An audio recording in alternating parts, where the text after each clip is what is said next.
Tak pernah terbayangkan oleh Kirana kalau dia akan duduk di depan polisi dan dimintai keterangan sebagai korban pelecehan.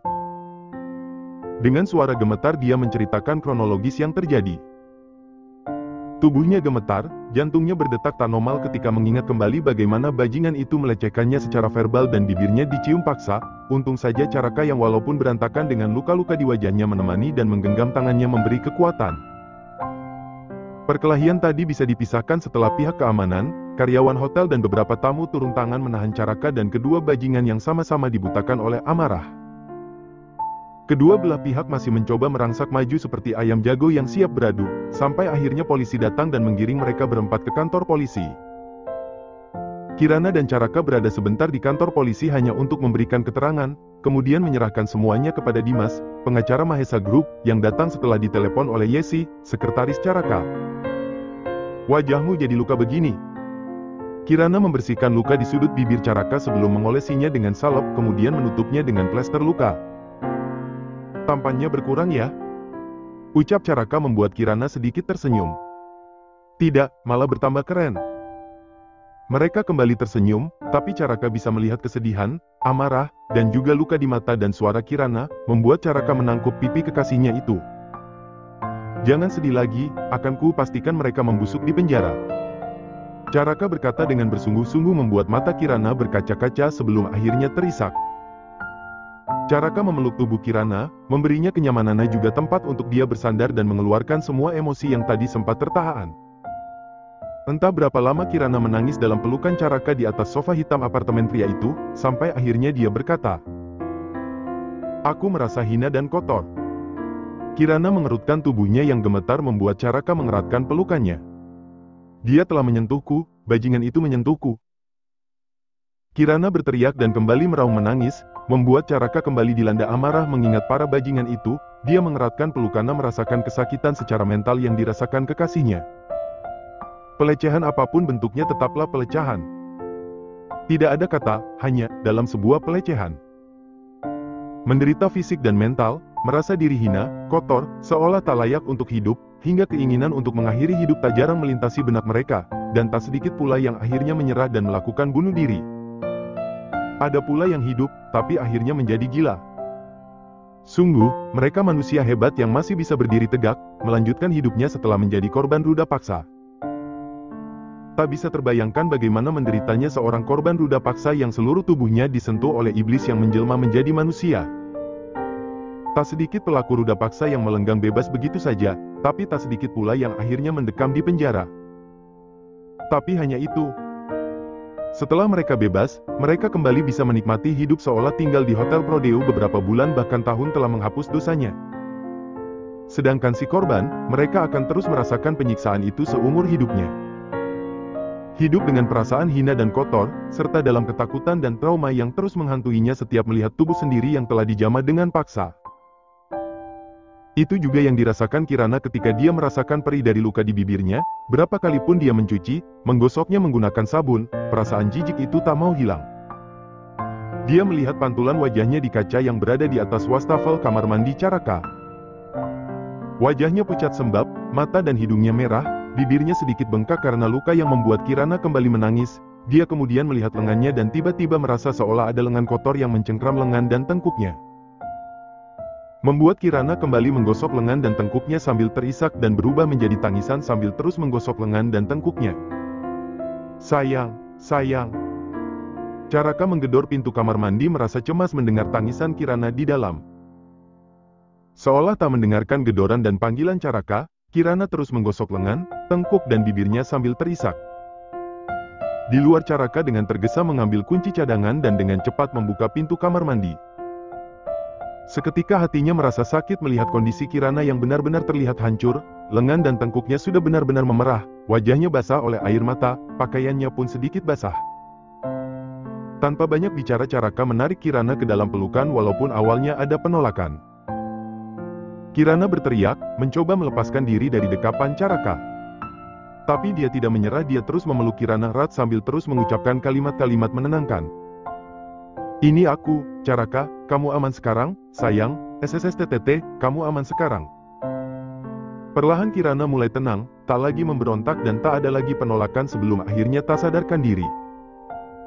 Caraka membopong Kirana, menidurkannya di atas tempat tidurnya, dengan cepat dia menghubungi dokter kenalannya untuk datang ke apartemennya. Dia menyelimuti Kirana, kemudian menghapus air matanya. Caraka duduk di samping Kirana menggenggam tangannya, sesekali dia mengelus rambutnya. Perasaan marah kembali menyeruak ke permukaan setelah melihat Kirana benar-benar hancur. Tadi dia pikir Kirana sudah mulai tenang ketika meminta izin untuk ke kamar mandi, tapi setelah menunggu cukup lama, Kirana tak kembali juga. Dengan perasaan was-was dia memutuskan untuk memeriksa ke kamar mandi dan benar saja di depan pintu dia mendengar isak tangis Kirana yang semakin lama semakin kencang. Tak berapa lama bel apartemennya berbunyi, Caraka membukanya dan di sana berdiri seorang pria yang pernah dia ajak untuk makan di kantin beberapa waktu lalu. Di mana dia? Sagara, nama pria itu langsung masuk setelah pintu terbuka. Caraka berjalan diikuti sahabatnya yang juga seorang dokter, ketika di telepon dia sempat menceritakan secara singkat apa yang telah terjadi. Mereka berdua masuk ke dalam kamar, dan dengan cepat Sagara memeriksa kondisi Kirana. Secara fisik tidak ada luka serius yang dia alami, sekarang dia hanya tertidur mungkin karena terlalu lelah menangis mengeluarkan emosi, ucap Sagara setelah memeriksa Kirana dan memutuskan untuk berbicara di ruang keluarga. Tapi mentalnya benar-benar terluka. Caraka mengumpat, kedua tangannya mengelus kasar wajahnya. Gue tak akan membiarkan mereka selamat. Sagara mengangguk mengerti. Tapi yang sekarang perlu lo lakukan adalah berada di sampingnya, beri dia support, pupuk kembali rasa percaya dirinya, jangan biarkan dia merasa apa yang dia pikirkan itu benar. Apa yang dia pikirkan? Caraka tak mengerti dengan ucapan Sagara. Sagara terdiam beberapa saat menatap Caraka yang terlihat kacau. Baru kali ini Sagara melihat seorang Caraka benua yang biasa terlihat tenang seolah bisa menghadapi semua masalah dengan kepala dingin, tapi kini emosinya terpampang jelas. Rambutnya berantakan, wajahnya terluka di beberapa bagian, bajunya terlihat kusut. Sagara kini yakin kalau sahabatnya itu telah benar-benar menemukan separuh jiwanya. Merasa hina, kotor, ternoda. Astaghfirullahalazim, ya Allah. Caraka menangkuk wajahnya dengan kedua tangannya terlihat putus asa. Tadi sore, gue masih bisa melihatnya tertawa. Caraka mengingat sore tadi sekitar jam 6 kurang, dia hanya ingin merokok sebentar ketika dia melihat Kirana tengah bersama teman-temannya, duduk di kursi taman, tertawa, terlihat cantik seperti biasanya. Sekitar jam 7 gue sengaja turun ke lobi karena tiba-tiba sangat merindukannya, dan ingin bertemu dengannya, tapi lo tahu apa yang gue lihat di sana? Sagara terdiam menatap Caraka yang matanya menyorokkan rasa sedih, juga amarah di saat bersamaan. Orang-orang berkeruman sambil berteriak ketika seorang perempuan membanting seorang pria yang tubuhnya jauh lebih besar darinya, tidak hanya satu tapi dua. Caraka sedikit tersenyum mengingat bagaimana dia terkejut ketika melihat perempuan yang membanting dua orang pria adalah Kirana, kekasihnya. Dia juga menendang bajingan itu hingga kembali tersungkur ke lantai. Tanpa tahu apapun gue coba menahannya ketika dia akan kembali maju. Caraka terdiam, wajahnya kembali terlihat terluka sebelum kembali melanjutkan ucapannya. Hati ini seketika hancur melihat wajahnya yang menyorotkan amarah, juga luka. Beberapa saat dia bahkan seolah tak mengenali siapapun sebelum akhirnya dia tersadar kemudian menangis. Emosi gue benar-benar tersulut ketika mendengar apa yang baru saja terjadi, ingin rasanya gue bunuh mereka, menyobek bagian tubuh yang berani menyentuh dan menghinanya. Sagara hanya terdiam mendengar penjelasan Caraka yang syarat emosi. Dia sangat memahami hal itu, kalau dia ada di posisi Caraka mungkin dia akan lebih gila lagi. Apa mereka telah diamankan? Ya, gue tidak akan membebaskan mereka begitu saja. Sagara kembali mengangguk terlihat puas. Serahkan urusan mereka sama pengacara dan Hans. Sekarang lo harus benar-benar fokus sama Kirana. Caraka mengangguk setuju. Apa orang tua Kirana mengetahui kejadian ini? Caraka menggelengkan kepala. Kirana hanya tinggal bersama ibu dan adiknya, dan dia tidak mau mereka tahu tentang ini. Sagar mengangguk mengerti. Lebih baik malam ini dia menginap di sini. Gue yakin Kirana tak ingin ibu dan adiknya melihat dia dalam kondisi seperti ini. Caraka kembali mengangguk, karena itulah yang Kirana katakan ketika di perjalanan tadi, dan karena itu pula Caraka membawa Kirana ke apartemennya. Apa Kirana punya sahabat dekat? Sagara kembali bertanya membuat Caraka menatapnya. Dia perlu seseorang yang dia percaya dan bisa membuatnya terbuka menceritakan semuanya untuk mengurangi bebannya. Dia bisa bercerita sama gue. Tapi untuk saat ini, gue pikir dia memerlukan sahabat perempuan yang bisa memahaminya. Dan gue juga yakin Kirana bukan tipe perempuan yang akan nyaman berdua dengan pria di apartemen, walau itu kekasihnya. Caraka mengangguk, dia ingat tadi Kirana sedikit ragu ketika akan masuk ke dalam. Dan, kita juga memerlukan seseorang untuk mengganti pakaiannya yang basah, apa perlu gue yang gantiin? Cari mati lo. Hahaha. Sagara berdiri disusul Caraka. Jangan lupa nanti resepnya ditebus, itu hanya obat penenang dosis rendah yang bisa membantunya tidur nyaman jadi tak perlu khawatir. Juga salep untuk luka bibirnya, ucap Sagara sambil berjalan menuju pintu untuk akhirnya pulang. Setelah kepergian Sagara, Caraka mencari ponsel Kirana untuk menghubungi Siska, orang yang sering Kirana sebut sebagai sahabat dekatnya. Untung saja ponselnya tidak dikunci. Ratusan pesan dan puluhan panggilan tak terjawab terlihat di sana, tapi Caraka mengacukannya, dia hanya fokus mencari kontak Siska sebelum akhirnya terhubung. Setengah 11 malam, mudah-mudahan Siska belum tidur. Setelah menunggu beberapa saat, akhirnya terdengar suara orang setengah mengantuk dari ujung sana. Aduh, nah, lo ganggu saja sih, gue lagi kencan sama Hyun Bin tadi. Hyun Bin? Apa itu kekasih Siska? Caraka mengerutkan alisnya bingung. Ada apa? Jangan bilang lo ganggu gue sama Hyun Bin opa, cuma buat pamer kencan lo sama Kang Kopi. Kang Kopi? Siapa Kang Kopi? Kerutan di antara alis Caraka semakin dalam mendengar Kirana kencan dengan Kang Kopi. Ini Caraka, maaf mengganggu malam-malam, ucap Caraka membuat hening beberapa saat. Caraka? Iya, Kirana, ada bersamaku. Iya, jadi, ada apa menghubungiku? Siska bertanya bingung. Sesuatu terjadi dengan Kirana. Apa yang terjadi dengan Kirana? Mana dia? Aku ingin berbicara dengannya. Siska bertanya dengan suara khawatir. Dia tidak bisa bicara sekarang, dia sedang tidur. Tidur? Aku akan menjelaskannya nanti, tapi, bisakah kamu datang ke apartemenku untuk menemani Kirana malam ini? Hening, Siska telah tersadar sepenuhnya, tubuhnya mulai gemetar memikirkan sesuatu yang buruk telah terjadi kepada sahabatnya. Kirim alamatnya padaku. Caraka bernapas lega ketika Siska tak bertanya lebih jauh. Namun dia bisa mendengar kecemasan di dalam suara perempuan itu. Aku minta tolong satu lagi, ucap Caraka menghentikan apapun aktivitas Siska di seberang sana yang sepertinya tengah bergegas. Apa? Bisakah kamu menghubungi keluarga Kirana, dan cari alasan apapun kepada mereka bilang mungkin Kirana tidak bisa pulang 1 atau 2 hari ini? Ya Tuhan! Suara Siska mulai terdengar gemetar, dia terdiam beberapa saat. Baik, aku akan mencari alasan, ada lagi. Pakaian, tolong bawa beberapa pakaian ganti untuk Kirana. Oke. Secepat mungkin aku akan sampai sana. Caraka mengakhiri panggilan setelah mengucapkan terima kasih. Dia kembali masuk ke dalam kamar di mana Kirana berada. Dia duduk di samping Kirana, tangannya terus menggenggam tangan Kirana. Sesekali dia akan mencium tangannya, atau mengelus kepalanya. SSSTTT, tidak apa-apa aku di sini bersamamu, kamu aman sekarang. Caraka berbisik setelah melihat Kirana terlihat gelisah dalam tidurnya. Dalam hati dia berjanji akan membalas mereka semua yang telah menghancurkan hidup kekasihnya, maka dia juga akan menghancurkan hidup para bajingan itu. Siska datang sejam kemudian, dengan wajah cemas dia masuk ke dalam apartemen Caraka. Di mana Kirana? Di kamar. Mereka berjalan ke arah kamar kemudian masuk ke dalam. Kirana masih tertidur, sesekali wajahnya terlihat gelisah membuat Caraka langsung menggenggam tangannya dan membisikkan kata-kata menenangkan. Apa yang terjadi dengannya? Siska berjongkok di samping Caraka yang terdiam mantap Kirana. Caraka mengelus kepalanya penuh kasih sayang sebelum menjawab Siska. Dua orang baca histeris dengan mengganggunya. Mengganggu? Siska terlihat bingung beberapa saat sebelum matanya menangkap luka di bibir Kirana. Ya Tuhan! Siska menutup mulutnya, matanya yang berkaca-kaca menatap Kirana sendu. Bagaimana bisa? Suaranya gemetar melihat bibir Kirana yang sedikit bengkak dan terluka. Kirana yang berhak menceritakan semuanya padamu, tapi aku bisa pastikan para baca histeris itu kini telah mendekam di penjara. Mereka terdiam beberapa saat, menatap Kirana yang kembali terlihat gelisah.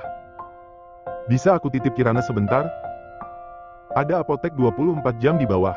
Aku harus membeli obat, dan mungkin makan. Dia belum makan dari siang. Siska mengangguk mengerti. Caraka berdiri dan bersiap untuk pergi, tapi dia kembali menghadap Siska ketika mengingat sesuatu. Bajunya sedikit basah, bisa tolong gantikan, aku takut dia masuk angin. Tidak usah khawatir, aku akan menggantinya. Caraka mengangguk sebelum akhirnya keluar meninggalkan Siska yang masih menatap Kirana sendu. Apa yang terjadi dengan sahabatnya ini hingga terlihat begitu menderita bahkan di saat tidur? Kirana adalah seorang perempuan yang kuat. Jika dia ditampar, dia akan balas menamparkan. Jika seseorang memukulnya, dia akan memukul balik. Namun ketika seseorang baik padanya, dia akan jauh lebih baik, karena itulah Siska bisa bersahabat dengan Kirana selama hampir 20 tahun, karena tidak pernah ada kepura-puraan pada diri seorang Kirana.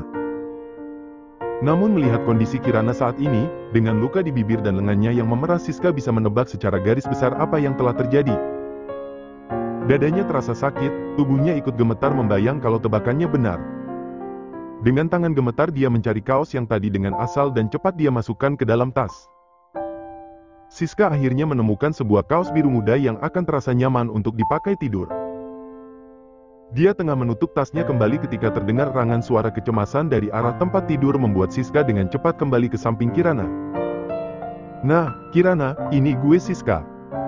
Siska menggenggam tangan Kirana yang terasa dingin. Lo aman sekarang, ada gue sama Caraka di sini. Suara Siska terdengar bergetar, dia berusaha sekuat tenaga menahan tangisnya. Perlahan mata Kirana membuka, sesaat dia terlihat bingung karena berada di tempat yang tidak dikenal sampai akhirnya matanya menangkap sosok Siska yang duduk di sampingnya dengan mata berkaca-kaca. Siska menyunggingkan senyum yang malah membuat air matanya bergulir, dan itu kembali menyadarkan Kirana tentang apa yang terjadi beberapa jam lalu.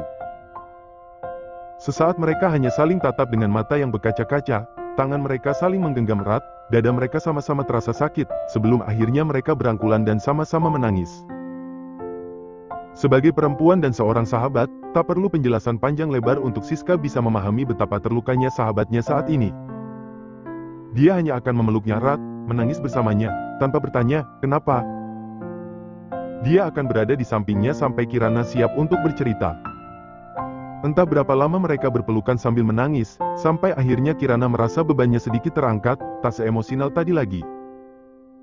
Mereka melepaskan pelukan, dan saling menghapus air mata dengan bibir menyunggingkan sedikit senyum. Kenapa ada di sini? Kirana bertanya dengan suara serak. Raka menghubungiku. Raka? Iya, jawab Siska sambil mengambil kaos yang tadi dia siapkan untuk mengganti baju Kirana. Dia bilang kamu tertidur dengan baju basah, jadi dia memintaku untuk membawa baju ganti untukmu. Siska menyerahkan koas ke arah Kirana. Ganti dulu bajunya, dia takut lo sakit. Tanpa banyak bicara Kirana mulai mengganti bajunya. Apa dia menceritakan apa yang terjadi? Tidak. Dan lo tidak perlu cerita sekarang, lo bisa cerita kapanpun setelah lo siap untuk cerita. Kirana terdiam menatap Siska kemudian tersenyum. Dia tahu tanpa harus bercerita pun Siska pasti sudah bisa menebaknya, tapi dia ingin bercerita kepada seseorang yang bisa memahaminya. Caraka bukannya tidak bisa memahaminya, dia pasti akan memahaminya. Hanya saja, pemahaman dari seorang pria dan perempuan itu berbeda. Karena Kirana yakin Siska sebagai seorang perempuan bisa lebih memahami apa yang dia rasakan saat ini daripada Caraka, karena itulah Kirana memutuskan untuk mulai bercerita. Sesekali terlihat Siska menghapus air matanya yang terus keluar mendengar apa yang terjadi pada Kirana. Setiap gue ingat bagaimana bajingan itu menyentuh gue merasa jijik. Kirana bergidik sambil memeluk dirinya sendiri. Bagaimana dengan Raka, sis? Suara Kirana kembali bergetar, matanya berkaca-kaca. Gue saja merasa jijik dengan diri gue sendiri, bagaimana dengan Raka? Dia juga pasti merasa jijik setiap melihat gue. Lo, ngomong apa sih, nah? Siska menggenggam tangan Kirana. Tidak ada yang merasa jijik sama lo, apalagi Raka. Dia sayang banget sama lo, dan lo harus lihat bagaimana sedihnya dia melihat lo seperti ini. Kirana menghapus air matanya. Dari tadi duduk di samping lo, genggam tangan lo, tadi gue malah sempat berpikir kalau lo itu bukan Cinderella tapi putri tidur yang lagi nunggu dicium pangeran. Kirana tersenyum mendengar ucapan Siska. Atau jangan-jangan tadi lo tidur cuma modus doang ya, biar dicium pangeran? Hahaha, apaan sih? Walau sedikit tapi Kirana sudah mulai tertawa, membuat Siska tenang. Sudah deh ngaku saja, gue kan tahu sengebet apa lo pengen dicium pangeran. Sialan. Fitnah, lo, hahaha. Siska ikut tertawa, senang rasanya melihat sahabatnya bisa kembali tertawa. Mereka saling tatap dengan senyum di wajah masing-masing. Lo sudah ngasih mereka pelajaran kan? Kirana mengangguk sambil tersenyum. Gue banting mereka berdua, terus gue tendang. Bagus. Siska bersorak bahagia. Gue yakin lo tidak akan membiarkan mereka begitu saja. Kirana, Siska dan Kayas sering diajarkan bela diri dasar untuk melindungi diri sendiri oleh Oka yang notabene-nya adalah pemegang sabuk hitam karate dan pemegang beberapa medali tingkat nasional. Belum lagi mereka dapat amukan dari Raka. Kalau gue ada di sana gue ikutan, menghajar mereka. Kirana tersenyum kemudian mengangguk. Dia bersyukur Caraka menghubungi Siska untuk datang malam ini, setidaknya dengan berbicara dengan Siska dia bisa sedikit melupakan kejadian tadi sore. Tok tok tok. Terdengar pintu kamar diketuk sebelum akhirnya terbuka. Caraka masuk sambil tersenyum menatap Kirana yang duduk di atas tempat tidurnya. Sudah bangun? Caraka berjalan ke arah Kirana yang mengangguk sambil tersenyum. Lapar? Kamu belum makan dari tadi siang kan? Aku membeli nasi goreng, sekarang kita makan dulu biar kamu ada tenaga buat nangis lagi, dan aku ada tenaga buat gendong kamu lagi. Kirana mendelik ke arah Caraka yang malah membuat pria itu tersenyum. Caraka bersyukur setidaknya Kirana sudah lebih baik. Ketika pulang tadi Caraka terkejut mendengar suara tawa Kirana di dalam kamar, membuatnya berdiam diri di depan kamar beberapa saat membiarkan Kirana bersama Siska yang berusaha keras mengembalikan keceriaan Kirana. Mereka bertiga kini duduk di depan TV sambil makan nasi goreng, sesekali Kirana akan meringis merasa sakit karena bibirnya yang terluka, dan setiap dia merasa sakit Kirana kembali terlihat sedih mengingat alasan kenapa bibirnya bisa terluka seperti itu. Sudah kenyang. Kirana menaruh piring yang masih terisi setengah nasi goreng di atas meja. Habiskan, sayang, apa mau aku suapin? Kirana menggelengkan kepala. Beneran sudah kenyang. Caraka melihat piring nasi goreng Kirana yang masih setengah. Itu lebih baik daripada tidak makan sama sekali. Ya sudah, nanti jangan lupa minum obatnya. Kirana mengangguk sambil minum, tapi kemudian dia kembali meringis ketika merasakan perih di bibirnya. Sakit? Tanya Caraka, tangan kanannya menangkup sebelah pipi Kirana dan jempolnya mengelus bibirnya pelan. Tak bisa berkata-kata Kirana hanya mengangguk sebagai jawaban. Mau aku obatin? Caraka kembali bertanya, sedangkan Kirana masih kehilangan kata-katanya. Aku jamin obatku sangat mujarab. Pandangan mereka saling mengunci beberapa saat, wajah Caraka mulai mendekat ketika tiba-tiba terdengar deheman yang sangat kencang. Jadi haus, ucap Siska sambil berdiri lalu berjalan menuju dapur.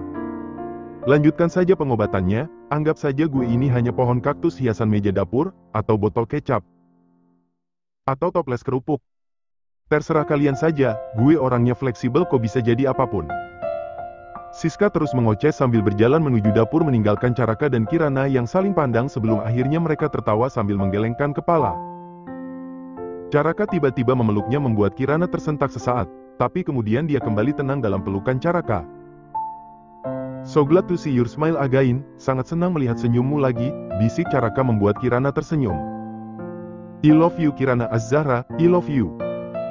Hati Kirana bergetar mendengar pengakuan cinta Caraka, seandainya dia mendengar pengakuan itu sebelum kejadian tadi mungkin dia akan sangat senang, tapi kini semua terasa berbeda.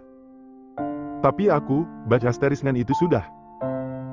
SSSTTT, Caraka melepaskan pelukan, dia kini menatap Kirana lembut. Di mana dia menyentuhmu? Di sini. Caraka mengelus lengan Kirana lembut membuat gelenyar aneh dirasakan Kirana. Di sini. Tangan kanan Caraka kini menyentuh tengkuknya, jantung Kirana mulai berdetak kencang melihat mata Caraka yang menatapnya lembut. Dan, di sini. Bibir Caraka kini menciumnya lembut, sangat lembut membuat Kirana lupa bernapas untuk beberapa saat.